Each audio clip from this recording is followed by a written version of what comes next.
Mesdames, Messieurs, bonsoir. Ravi de vous retrouver sur les antennes de la RTS. Bienvenue dans votre émission.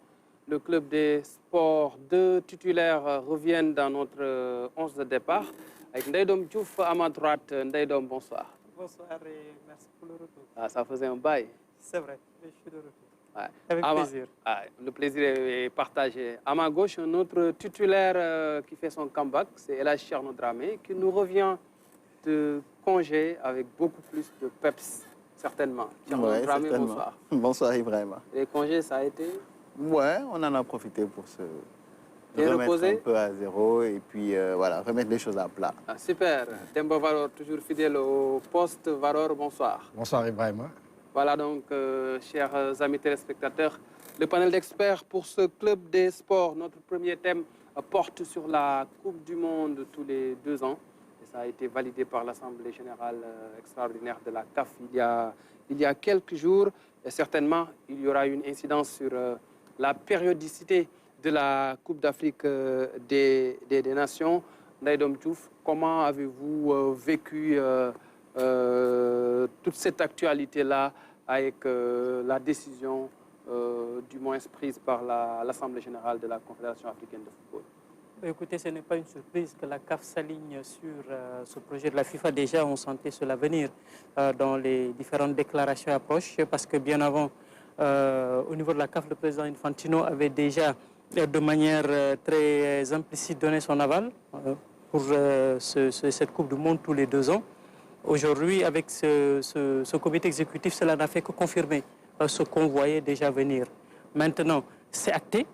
Comment cela va se passer? Quelle incidence cela va avoir sur le football africain? C'est maintenant la grosse question. Parce que je pense que cette idée de Coupe du Monde tous les 2 ans est en train de faire son bonhomme de chemin. Et il y a de fortes chances que le 21 décembre, cela passe, comme le veut la FIFA. Parce qu'on voit un peu la cartographie des pays, des 211 fédérations qui votent. La FIFA a presque les 70%, si on compte les autres confédérations, hormis l'UEFA et la CONMEBOL, l'Amérique du Sud. Ce sont les 2 seules confédérations qui sont opposées de manière radicale à ce projet. La CAF a été la première confédération à donner officiellement son aval pour cette Coupe du Monde tous les 2 ans. Maintenant, qu'est-ce que cela va avoir comme conséquence sur le football africain? Ce qui a été avancé pour donner ce cutus à la FIFA par la CAF, c'est d'abord le fait de pouvoir se qualifier plus régulièrement à cette Coupe du Monde et de gagner financièrement. Parce que la grosse question, c'est à ce niveau. Gagner financièrement, ça peut se comprendre facilement. Même si on n'est pas des as de la comptabilité ou bien que des as financiers, on peut comprendre facilement qu'on puisse gagner plus. Mais sur le plan qualification, comment cela va se passer? Parce que ce n'est pas le fait que ça se passe tous les 2 ans qui fera gagner plus régulièrement, qui fera que les pays africains vont se qualifier plus régulièrement. Mais c'est par rapport au nombre de places qu'on a toujours décrié au niveau de l'Afrique.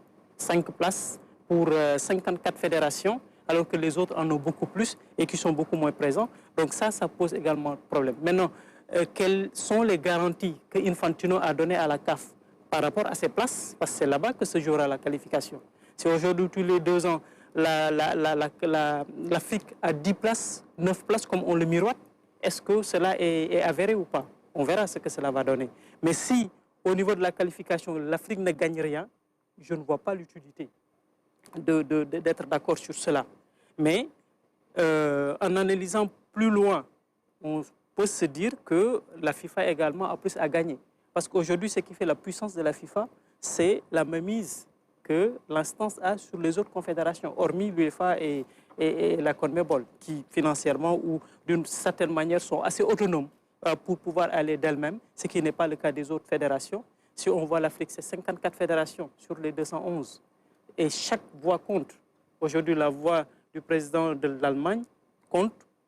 C'est la même chose que la voix du président de la Fédération sénégalaise de football, ou même de l'Eswatini. Donc c'est sur ça que joue la FIFA, pour asseoir son pouvoir, pour asseoir sa domination sur le football mondial, pour pouvoir la gérer comme elle le veut. Aujourd'hui, si on regarde, c'est quoi? C'est presque 65% si on comptabilise et l'Afrique et l'Asie, l'AFC, qui sont peut-être les 2 confédérations qui peuvent faire basculer le vote, comment dire encore, qu'il faut faire basculer les choses en cas de vote au niveau de la FIFA. Donc aujourd'hui, moi, le plus important, c'est que l'Afrique puisse défendre ses intérêts. Parce que c'est juste une question d'intérêt. Ce n'est pas une question de sentiment ou bien d'alliance, mais c'est une question d'intérêt. Il faut que l'Afrique trouve son intérêt. Puisque... Notre crainte, c'est beaucoup plus par rapport à la périodicité de la Mais justement, cette périodicité, il faudra la négocier. Est-ce qu'il n'y a pas une idée derrière pour passer à une CAN tous les 4 ans? Ce serait absurde. Ce serait absurde pour moi. Parce que si on dit qu'on veut gagner, parce qu'on veut des compétitions plus régulières, aujourd'hui, la FIFA va gagner plus d'argent. C'est pour ça qu'ils veulent amener cette Coupe du Monde à tous les 2 ans. Et que derrière, la CAF qui ne gagnait pas déjà assez, qui n'était pas assez visible par rapport à sa compétition majeure, accepte de décaler sur les 4 ans. Ce sera la seule confédération qui va jouer ces compétitions sur tous les 4 ans. Et là, on perdrait encore plus. Et je me dis que les responsables du football africain sont assez responsables, pour me répéter, pour ne pas faire passer cette forfaiture. On l'appellerait comme ça, une forfaiture. Que tout le monde cherche à être plus régulier dans ces compétitions, ce qui donnerait plus de visibilité et ce qui ferait gagner plus économiquement et financièrement les confédérations, les instances, et que l'Afrique se mette en marge. Pour moi, ce serait vraiment absurde qu'on en arrive à ça. Maintenant, il faudra calculer comment cela va se passer parce que ça va être très serré. Tous les 2 ans, l'Euro va être joué tous les 2 ans. La Coupe du Monde va être jouée tous les 2 ans et on calcule par rapport à la puissance des différentes confédérations. Aujourd'hui, tous les 4 ans. Tous les 4 ans, autant pour moi. Ouais. Donc, on va calculer par rapport à cela. Maintenant, qu'est-ce que l'Afrique va gagner par rapport à cette périodicité? Il faudra le calculer. Ouais. Parce que jouer la même année que l'Euro, c'est l'Afrique qui perd. Si on fait des gymnastiques, c'est l'Afrique qui va perdre. Et donc, il faudra également être très regardant sur cela et faire des propositions concrètes et se mettre en position de pouvoir négocier. Tierno, est-ce que cette Coupe du Monde tous les 2 ans est une menace pour l'avenir de la Coupe d'Afrique et surtout sa périodicité? Sincèrement, je le crois. Je le crois parce que, d'abord, la CAF a elle-même des problèmes pour stabiliser la CAN. On a vu ce qui se passe sur les 2 dernières éditions, enfin les 2-3 dernières années, où à chaque fois, à la limite, c'est du rafistolage. On prend un pays au pied levé pour remplacer un autre. Tantôt, c'est l'été, tantôt, c'est au mois de janvier. C'est très compliqué. Donc, la CAF, déjà, elle a des problèmes pour stabiliser sa CAN. Si aujourd'hui, maintenant, la CAF se retrouve à devoir... les équipes africaines vont devoir disputer régulièrement des éliminatoires de Coupe du Monde, ce sera forcément au détriment de la CAN. Parce qu'il faudra trouver un calendrier. Aujourd'hui, les dates FIFA sont bien plus importantes que toutes les autres dates. Hein?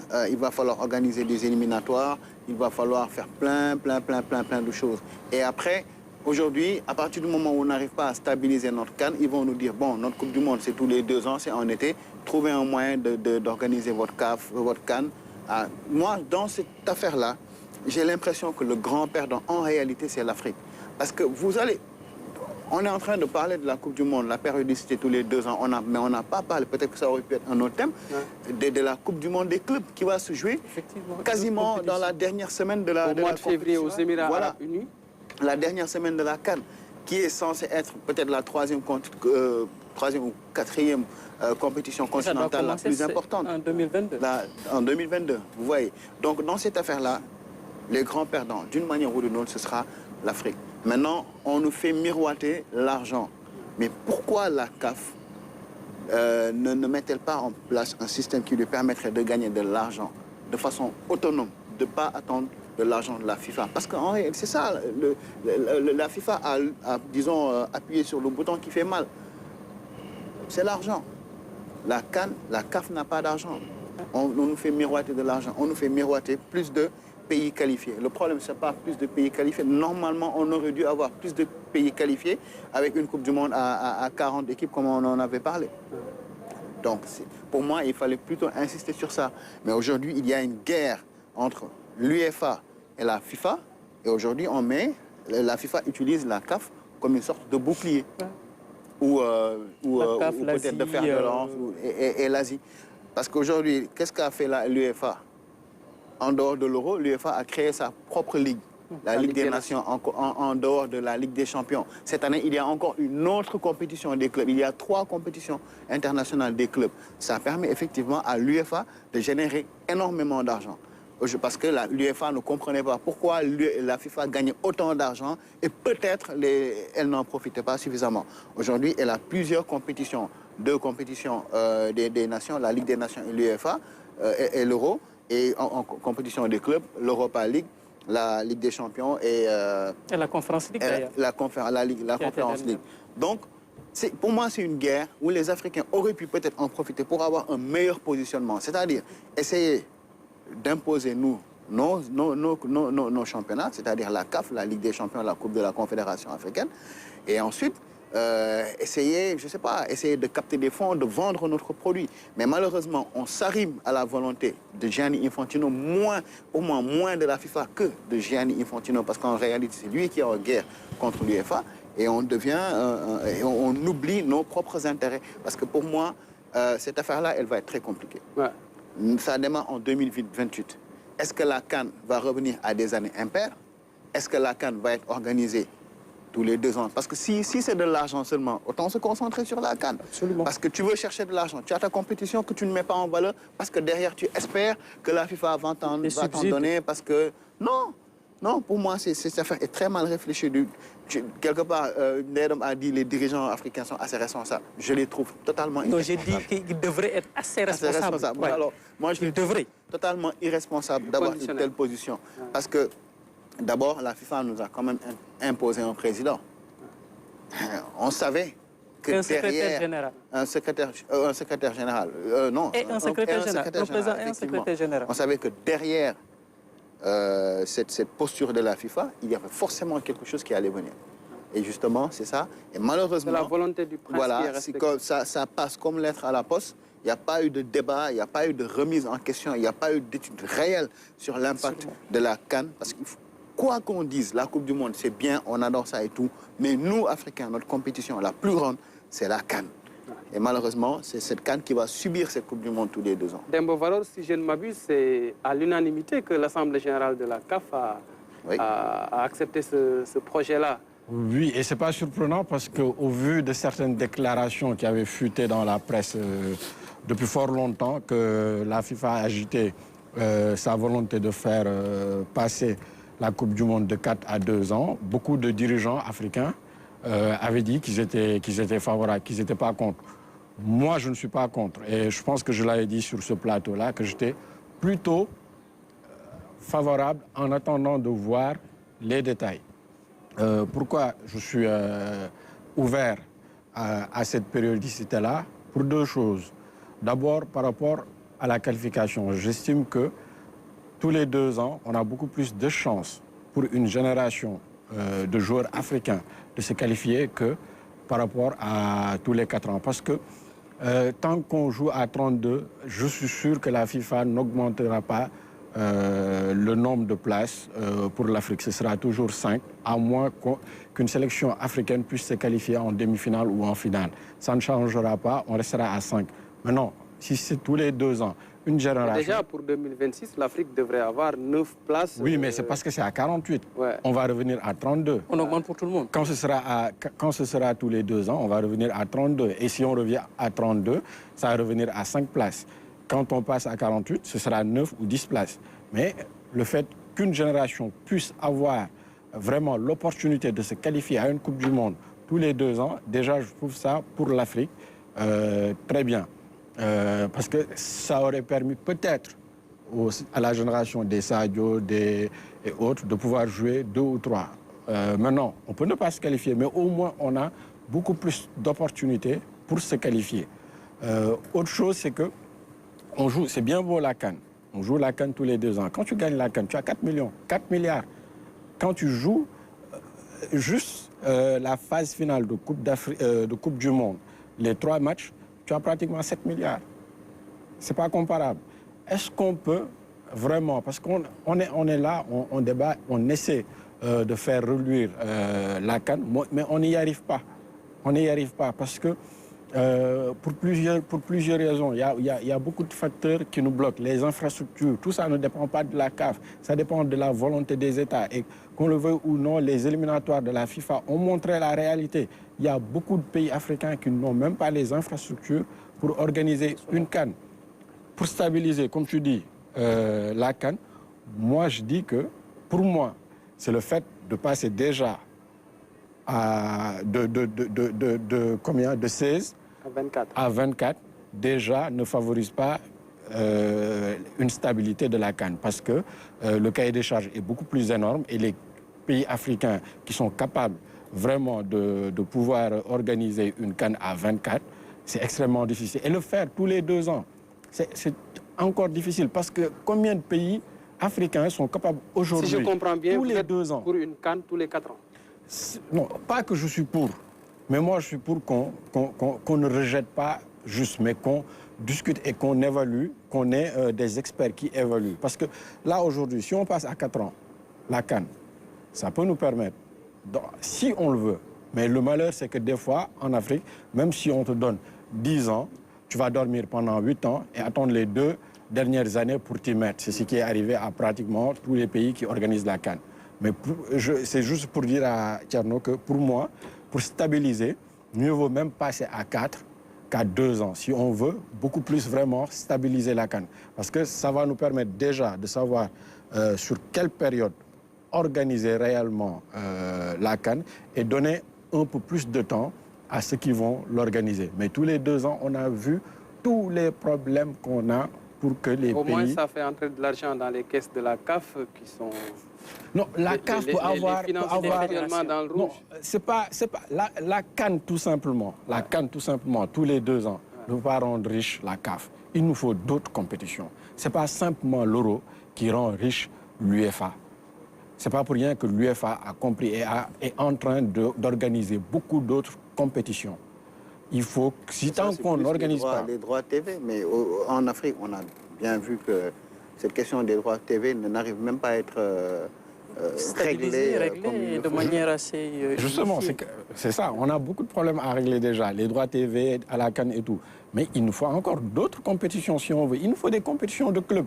Il nous faut des compétitions sous-régionales qui seront très bien. Pourquoi on ne peut pas organiser? Parce que, moi je le dis, depuis 2019, à part la CAN, quel match de haut niveau le Sénégal a pu jouer? Il n'y en a pas? Il n'y en a pas. On joue que contre les Togo. Je n'ai rien contre le Togo. Sénégal, contre le Congo. Sénégal. Non, ça c'est autre. Je parle des pays africains, des chocs. Okay. Durant la dernière fenêtre, on a tellement parlé de Cameroun-Côte d'Ivoire, mais combien de temps on peut rester sans voir un Cameroun-Côte d'Ivoire? Ce sont ces trucs-là qui tuent les compétitions ici en Afrique. Les joueurs ont également besoin.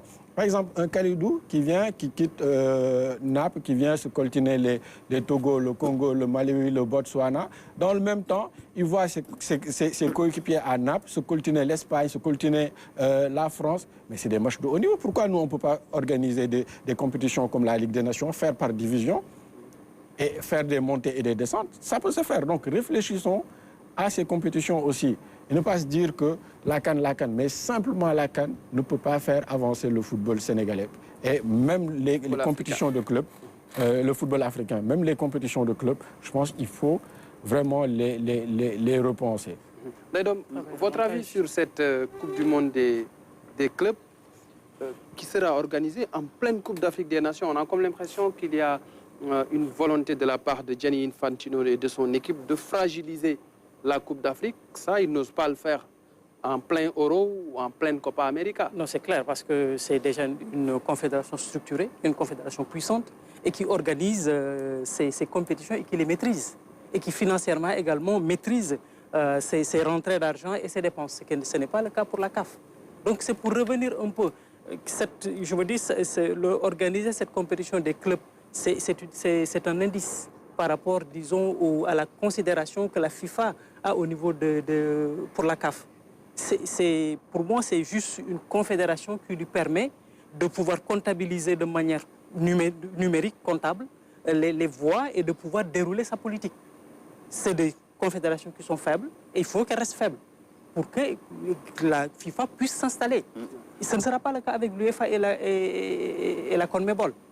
Même si la CONMEBOL est moins puissante que la FIFA, mais il y a des connexions parce que les jeux sud-américains et en Europe sont très considérés et ils apportent une plus-value au niveau du football européen. Donc, pour moi, c'est du vernis, c'est du pipeau même, il faut le dire. Aujourd'hui, la CAF, la politique de la CAF doit s'auto-centrer sur elle-même pour pouvoir définir sa propre politique et ne pas se baser sur le subside que lui donne la FIFA. Aujourd'hui, la CAF a parfaitement les moyens, je veux dire, en matière de ressources, en matière d'idées, pour pouvoir développer ces compétitions.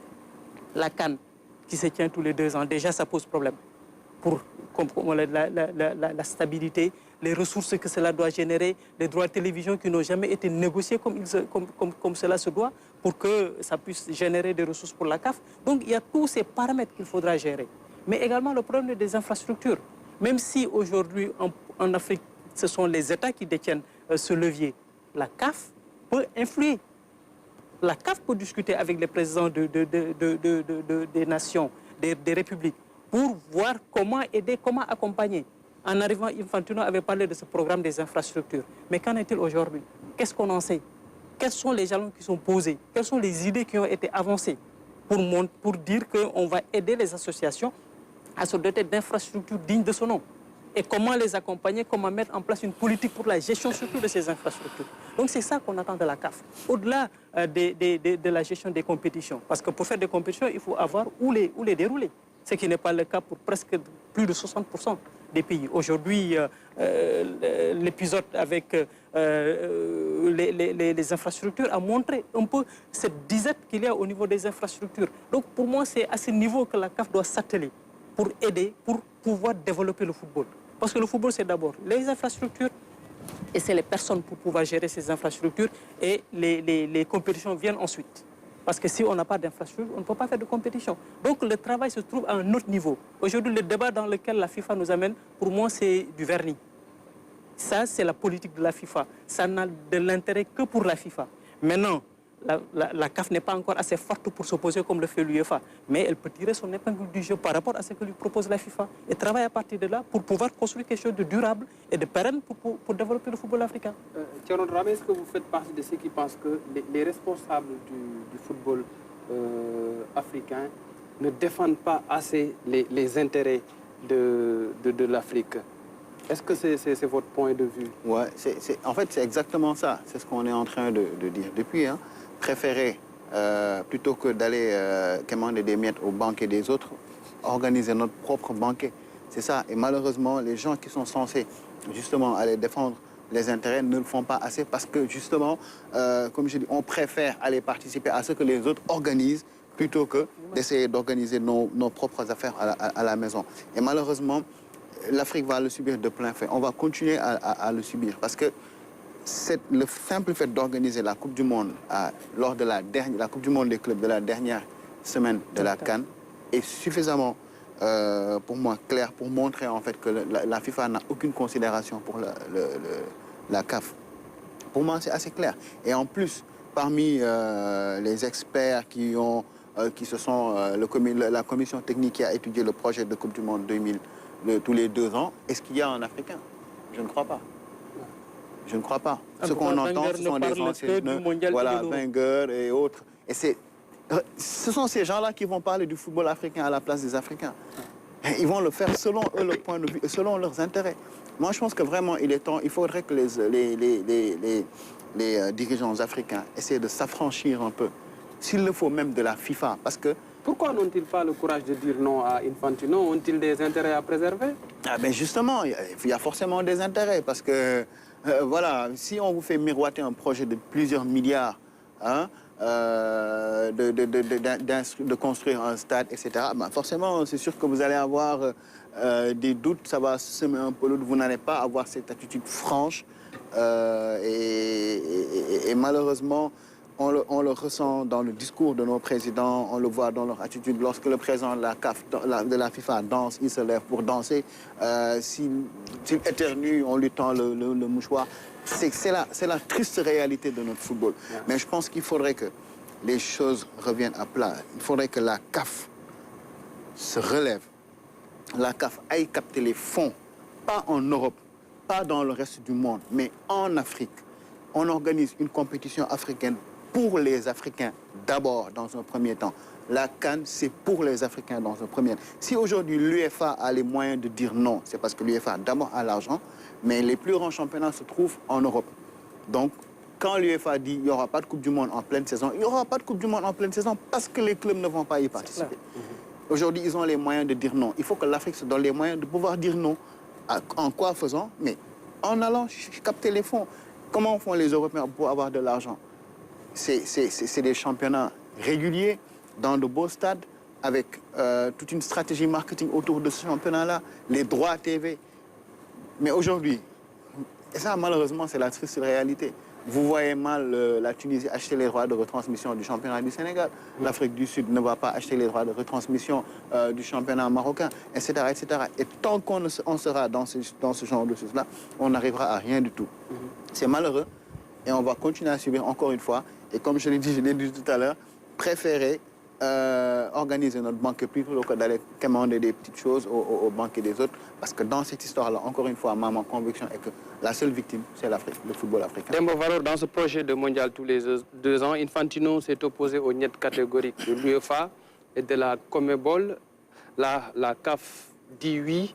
Quel sera le poids ou l'incidence de ces décisions de l'AG et de la CAF sur l'issue de ce projet? Est-ce que c'est suffisant pour que ce projet puisse passer dans quelques semaines? Si Infantino veut forcer, ça peut créer des problèmes. Parce que quand l'UEFA, qui a les plus grands championnats, qui paye les plus grands joueurs, se pose, ça peut créer des problèmes. Ça peut amener à l'impasse. Parce que aujourd'hui, l'UEFA a vraiment un poids que pratiquement les autres confédérations n'ont pas, que même la FIFA n'a pas. La FIFA peut avoir les votes, mais n'a pas le poids du foot. Donc aujourd'hui, moi, je préfère regarder un match de Ligue des Champions qu'un match de Coupe du Monde. Ça dépend. Si le Sénégal n'est pas qualifié, moi, je préfère regarder un match de Ligue des Champions. Donc ça fait que vraiment, l'UEFA a ce poids-là que les autres confédérations n'ont pas. Donc je pense que Infantino, s'il veut vraiment que ce projet-là marche, il va falloir qu'il s'assoie à la même table que l'UEFA pour discuter et voir vraiment comment trouver un terrain d'entente. Parce que les clubs seront vraiment incontournables. Les clubs seront incontournables pour que ce projet-là puisse marcher. Maintenant, dans cette guerre-là entre l'UEFA et la FIFA, l'Afrique ne peut pas être neutre. La CAF ne peut pas être neutre. Elle n'a pas été neutre, hein, de toute façon. Justement, c'est ça que je veux dire. Donc, on ne peut qu'être allié. À s'allier entre l'UEFA et la FIFA, moi, je préfère la FIFA. Parce que l'UEFA ne donnera jamais ce dont tu veux. On a tellement vu l'UEFA faire le pied de... L'UEFA s'en fout des compétitions africaines. Au moins, la FIFA, sur beaucoup de choses, aide l'Afrique.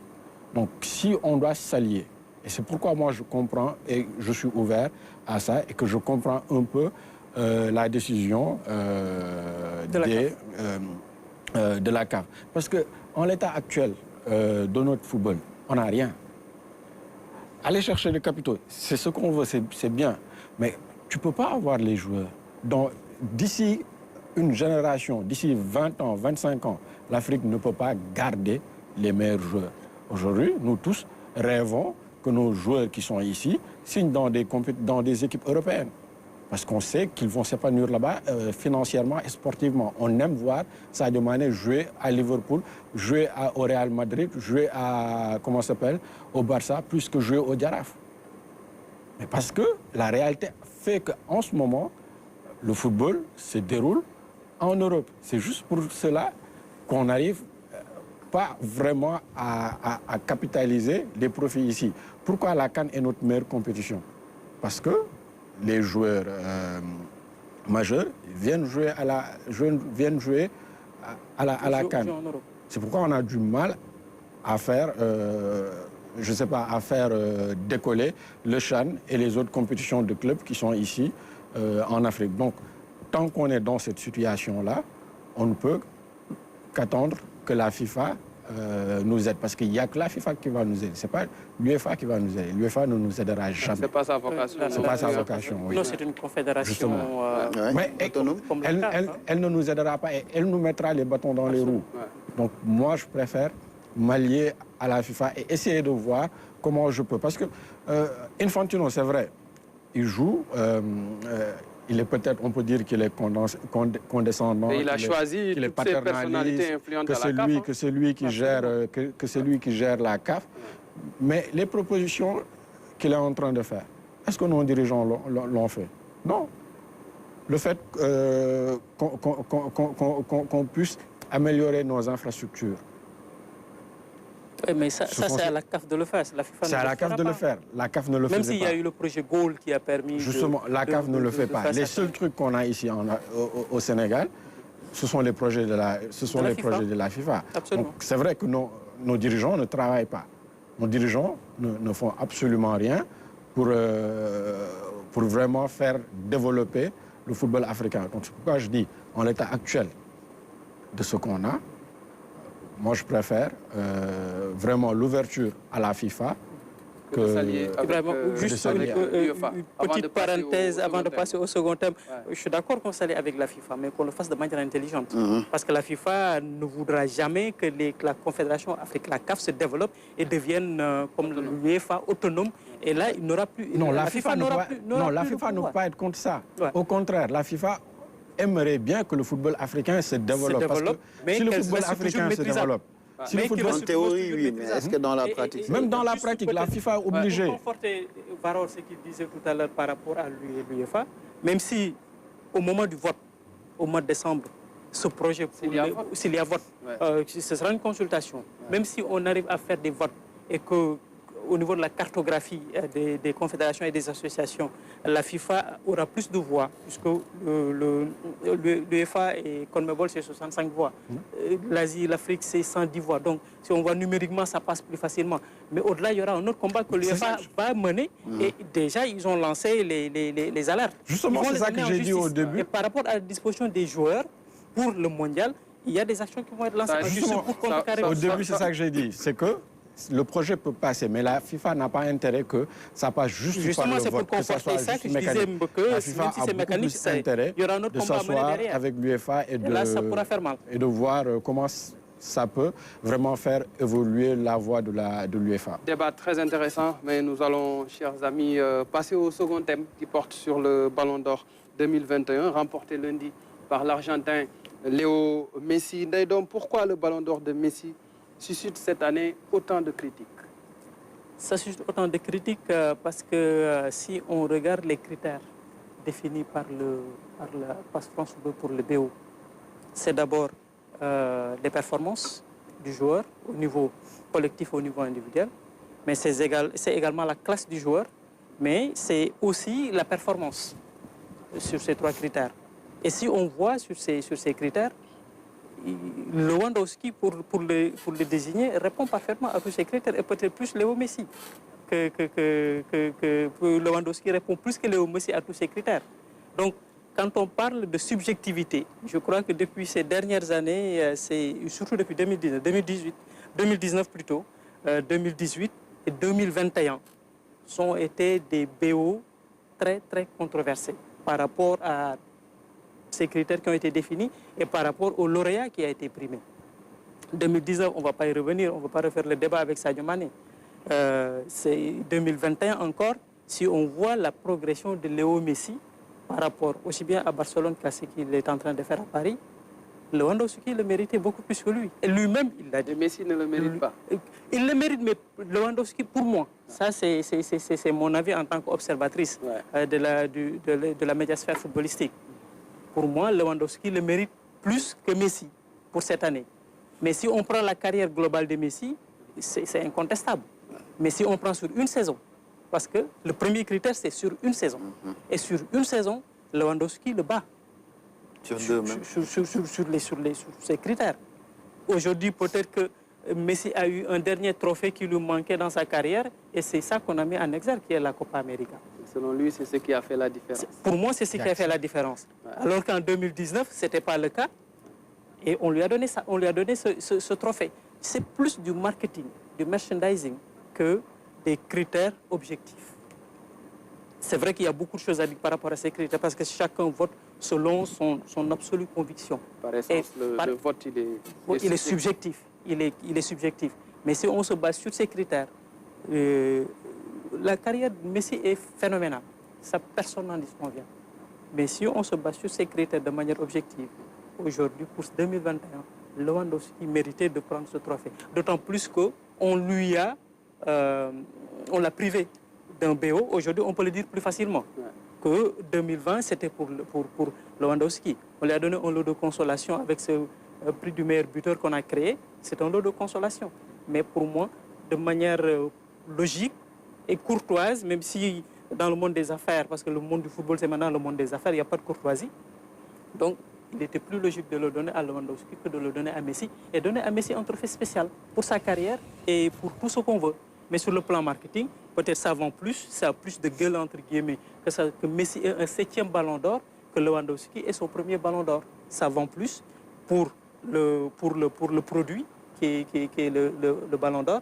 Et également par rapport à l'image que renvoie ce trophée qui devient prestigieux et qui aujourd'hui creuse l'écart et met la barre très haute, parce qu'aujourd'hui, battre le record de Messi sur ces 7 ballons d'or, il faudra se lever tôt pour le faire. Tierno, vous pensez comme Ndaïdom que Lewandowski mérite plus de ballons d'or que Léo Messi en 2021? À 200%. À 200%. Parce qu'elle est revenue sur les critères. C'est vrai qu'il y a également le critère un peu sur la carrière, le talent, les performances les 5 dernières années. Mais comme je disais l'autre jour dans Galaxy, mais même sur ces 5 ans-là, on peut difficilement sortir Lewandowski des 3 meilleurs attaquants du monde. Absolument. Ces 5 dernières années. En plus de ça, si on prend cette année, parce qu'aussi, il faut qu'on le rappelle, le Ballon d'Or, c'est d'abord la performance sur l'année civile. La base.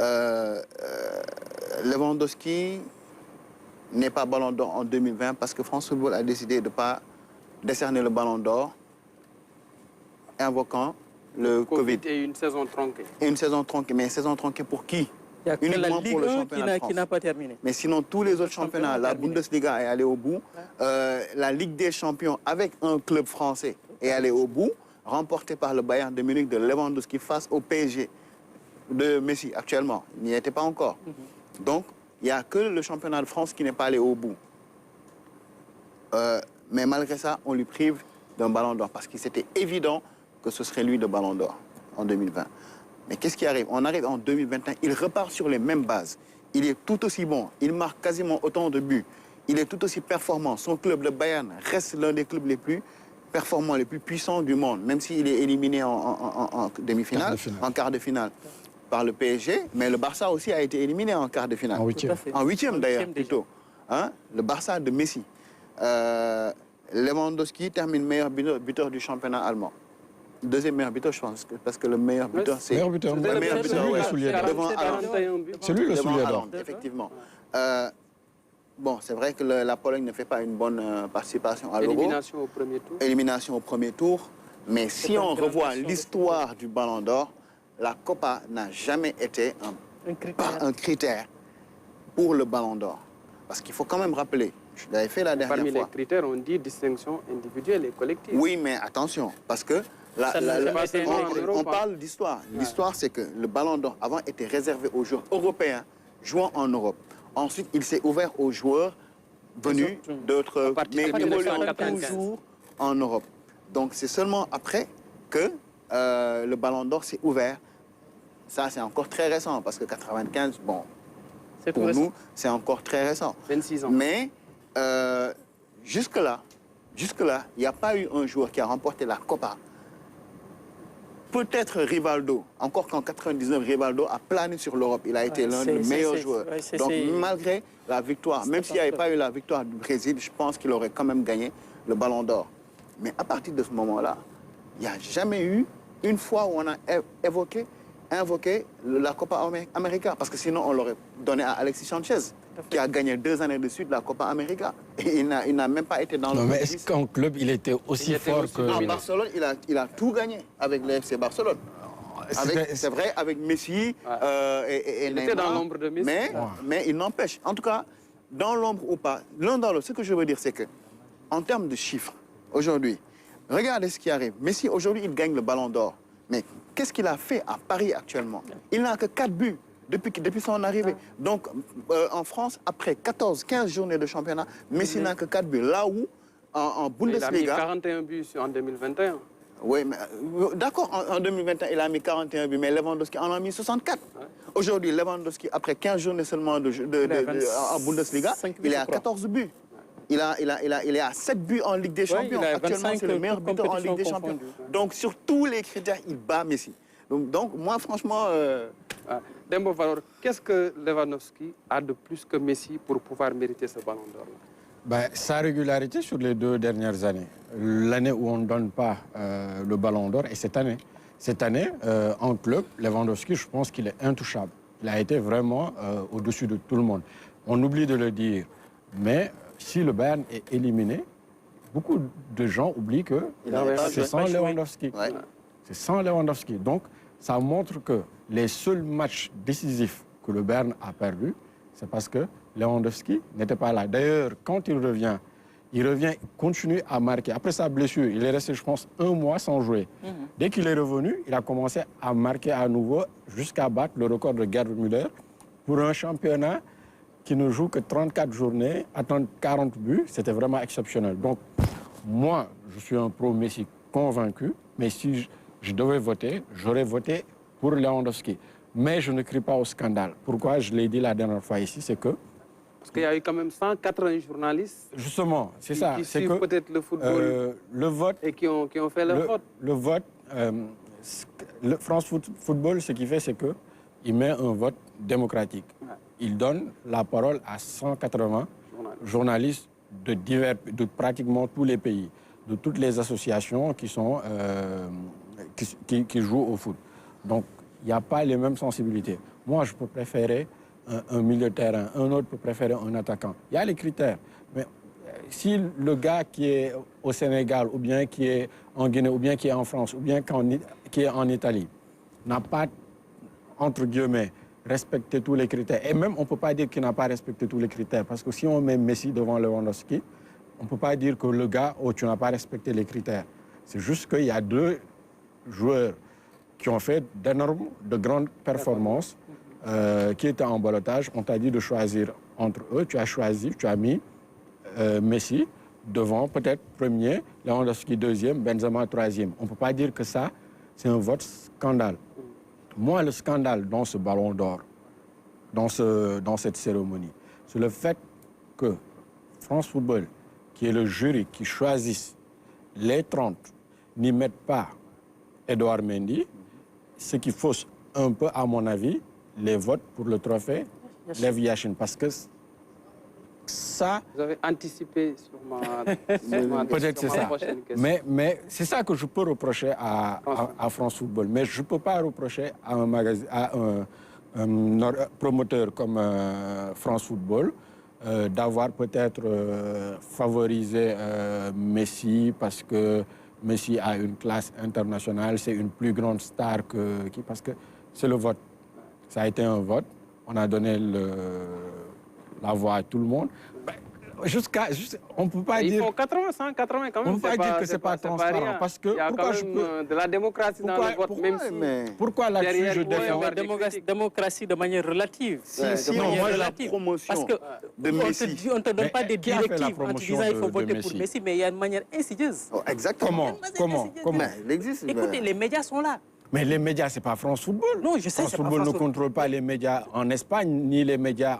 Parce qu'en Espagne, mais c'est un tout. En Espagne, les médias ont fait la propagande pour Benzema. Est-ce que ça a fait que Benzema gagne? En France, les médias n'ont pas fait la propagande pour Messi. Moi, j'ai vu beaucoup de commentaires dans la presse française était déçue. Et même au-delà de Benzema, la presse française préférait qu'on prime Lewandowski qu'à Messi. Donc, je ne peux pas reprocher, je ne peux pas dire que France Football a fait la propagande pour Messi. France Football ne fait pas, je ne dis pas que c'est France Football qui fait la promotion, mais je veux dire, ce n'est pas seulement sur une année. Il y a une manière, je ne sais pas comment l'expliquer. Mais est-ce que même France Football avait intérêt à ce que Messi... Parce que moi-même, je me pose... France Football qui est un magazine français. Messi aujourd'hui est joueur du championnat de France, a tout intérêt à ce que Messi gagne. D'ailleurs, la preuve, c'est que... Je me dis c'est un produit que France Football cherche à vendre, entre guillemets. Il fait le marketing de ce produit.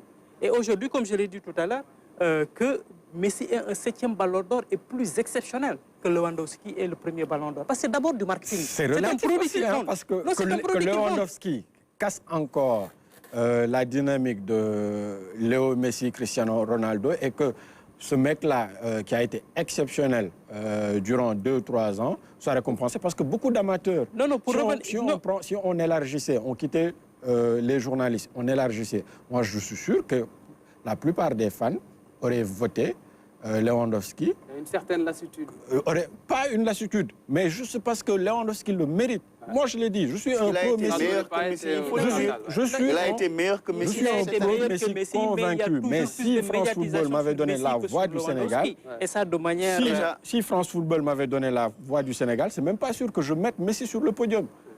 C'est même pas sûr que je mette Messi sur le podium. Là. Mais pour autant, je ne pense pas que ça soit un scandale. Ça vend plus et le tacle glissé, appuyé, c'est ce qu'on veut de Cristiano Ronaldo, me conforte dans ce que je pense par rapport à ce marketing. Quand il dit que Léo Ferré, il a traité de menteur, en disant que Cristiano Ronaldo lui a dit que son objectif maintenant, c'est de gagner autant de ballons d'or que Messi. Mais ça rose encore. Ouais. Mais ça, Chris l'a dit même en dehors de Pascal Ferré. Chris l'a dit... le rédacteur en chef de France Football. Voilà, non, je veux dire, c'est juste mettre encore plus de mousse dans l'affaire pour montrer que le ballon d'or devient un objectif capital pour c'est normal aussi quand on a un la produit. grosse déception, c'est le trophée Lev Yashin avec Donnarumma. C'est vrai qu'il a été brillant à l'Euro, mais sur l'année civile 2021, est-ce que vous pensez qu'il a été... plus brillant que Edouard Mendy, qui a fait une saison exceptionnelle? C'est clair qu'il n'a pas été plus brillant. Mendy a été meilleur, ça c'est incontestable. Au risque de se répéter sur tous les plateaux du monde, beaucoup en ont parlé, beaucoup se sont offusqués du fait qu'il a été handicapé dès le départ en ne le mettant pas dans les 30. Parce que ça, c'était une indication claire. Parce que Donnarumma a été le seul gardien dans les 30. Nominé parmi les 30. C'est clair qu'il ne peut pas être nominé dans les 30 et ne pas remporter le trophée Yashin. Donc, je veux dire, ça a été pipé dès le début. Ouais. Pourquoi ils ont fait ça? Pourquoi ce choix? Moi, c'est la question que je me pose. C'était calculé selon vous? C'était calculé, indéniablement. Quand tu parles de marketing insidieux, c'est exactement ça, en fait. C'est-à-dire on met de petits éléments... Voilà, qui vont forcément influencer. Mais pour tous ceux qui connaissent le football et les systèmes de vote, dès le début, c'était clair que c'est Donnarumma qui allait l'emporter. Et après, on te dit l'Euro. Ça revient encore à ce qu'on disait par rapport à la suprématie de l'UEFA et les compétitions de l'UEFA par rapport à l'ensemble des compétitions. Ça également, c'est une indication. Et là, ils l'ont porté. Ils l'ont défendu en disant que c'est parce qu'il a fait un bon Euro. D'autres ont fait d'autres Copa América. On parlait d'Alexandre Sanchez tout de suite. Il a remporté 2 Copa América, mais ce n'est pas pour autant qu'on lui a donné le ballon d'or. Mais dès qu'un joueur remporte l'Euro, N'Golo Kanté, il est sur la liste parce qu'il a fait un très bon Euro, même s'il est très régulier à Chelsea, il fait partie des piliers de Chelsea, mais c'est plus sa prestation à l'Euro qui a été mise en exergue. Non, au contraire, c'est l'Euro qui le plombe.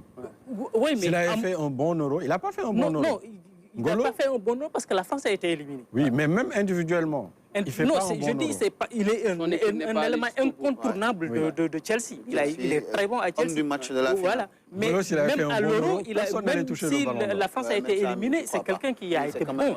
Et donc, ce sont des éléments dont on prend compte. Aujourd'hui, n'importe quel joueur qui fait un excellent Euro, c'est presque plus de 50% de chances de remporter le BO. Donc, je veux dire, c'est un critère déterminant qui a permis à Donnarumma, c'est clair et net, de remporter cet Euro. Et pourquoi Mendy ne l'a pas remporté? Je répète la même chose que beaucoup d'autres disent, c'est parce que c'est un Africain. Ouais. Est-ce que si Mendy avait choisi l'équipe de France, il allait être traité de la sorte? Comme l'a dit Ndeye, quand on est africain dans ce genre de distinction, souvent relégué au second plan sans argument valable.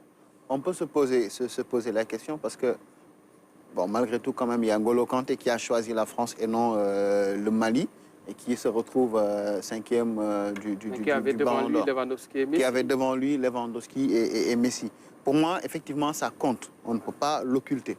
Parce que s'il avait choisi la France, il serait français, donc européen. Et évidemment, on connaît la puissance Il y aurait un autre regard sur lui. Marketing, on aurait forcément un autre regard sur lui. Et d'ailleurs, la preuve, c'est que même au Trophée The Best, qui est différent du Ballon d'Or, on a vu comment il a été traité par la FIFA. On met tout le monde avec le maillot de son pays, lui avec un petit sous-vêtement, on le met derrière. C'est le marque, exactement. Exactement. Et on met Donnarumma au premier plan. Et dans cette affaire-là, Mendy, eux-mêmes, il y a eu de grosses contradictions entre eux. Mendy termine, remporte la Ligue des Champions, termine la saison avec 13 clean sheets, 6 ou 7 clean sheets en Champions League. L'UEFA, 9. L'UEFA le nomme meilleur gardien de la compétition. Et c'est l'UEFA qui a organisé l'Euro, qui va nommer Donnarumma meilleur gardien. Donc forcément, entre les deux, meilleur joueur d'ailleurs de l'Euro, il y a match. Mais l'Euro, c'est 3 semaines de compétition. Il devait forcément le mettre au-dessus alors que la Ligue des Champions, non seulement c'est sur toute la saison, mais même en ce début de saison 2021-2022, il repart, comme je disais tout à l'heure avec Lewandowski, il repart sur les mêmes bases. Il fait beaucoup de clean sheets, il est bon en Ligue des Champions, il est bon en Première Ligue, alors que Donnarumma est en train de tâtonner. On a vu son erreur avec l'Italie, où il plombe carrément son équipe. À Paris, il joue un match sur 2. Donc tout ça doit faire que la logique aurait voulu. Les trophées individuels, c'est pour récompenser les meilleurs. Il faut qu'on revienne aux bases. Il faut qu'on revienne à l'honnêteté, à l'objectivité des performances. C'est vrai que, tu l'as dit, un vote peut être subjectif. Mais quand on met des critères, c'est justement pour amoindrir cette subjectivité-là. Permettre aux gens de se dire, sur le critère A, moi je pense qu'un tel a été... Parce que les chiffres sont là pour le corroborer. Et le football, on le regarde aussi. On le regarde. Demba Valor, il nous reste 1 minute. Vous avez la balle de match du Club des Sports. Est-ce que le fait de voir Donnarumma remporter le trophée Lev Yachine devant Edouard Mendy vous scandalise? Scandalise, c'est trop dire. C'est que moi, j'aurais voté 10 000 fois Edouard Mendy devant Donnarumma. Maintenant, quand un Européen voit l'Euro comme une compétition beaucoup plus rayonnante que tout autre truc, je ne peux pas le lui reprocher. C'est son problème. Et pourtant, beaucoup d'observateurs en Europe placent même la Ligue des Champions devant la Coupe du Monde. Oui, mais ils te le disent sur les plateaux. Ils te disent que quand il y a une année de l'Euro, eux, ils favorisent, ils privilégient l'Euro. C'est leur problème. Moi, si j'aurais voté Edouard Mendy, j'aurais mis, comme je l'ai dit tout à l'heure pour le Ballon d'Or, j'aurais voté Lewandowski devant Messi, même si je suis un pro-Messi. Après, dire que le vote de l'autre, c'est un scandale, je ne vais pas le dire parce que Donnarumma a été élu meilleur gardien de l'Euro. Il a fait un excellent Euro. C'est vrai. Pendant 1 mois. C'est 1 mois. Mais il y a eu également Ronaldo, quand il avait le Ballon d'Or 2002, il l'a eu pratiquement pour sa Coupe du Monde réussie. En 2002. Il l'a eu pratiquement pour sa Coupe du Monde. Parce qu'avec l'Inter, il fait un retour moyen. Il va à la Coupe du Monde. Il est éclatant à la Coupe du Monde. Mais c'est un peu comme s'il était déjà Ronaldo. C'est ça. Il y avait une réputation assise. Peut-être que ça peut jouer. Après, moi, comme je dis, j'aurais vraiment pas mis Donnarumma. Peut-être que même je n'aurais pas mis Donnarumma 2e ou 3e. Mais au moins, je respecte les gens là, ceux qu'ils ont voté. On n'a peut-être pas le même regard. Ouais. Moi, j'aurais mis Edouard Mendy, vraiment... vainqueur du trophée Lev Yachine. Et de très loin. Merci, Demba Valor. Merci à El Hadji Arnaud Dramé et merci à Ndaïdom Diouf. Merci à toute l'équipe technique réunie ce soir autour du réalisateur Omar Ndiaye. Merci à vous, chers amis téléspectateurs. Passez une excellente fin de soirée.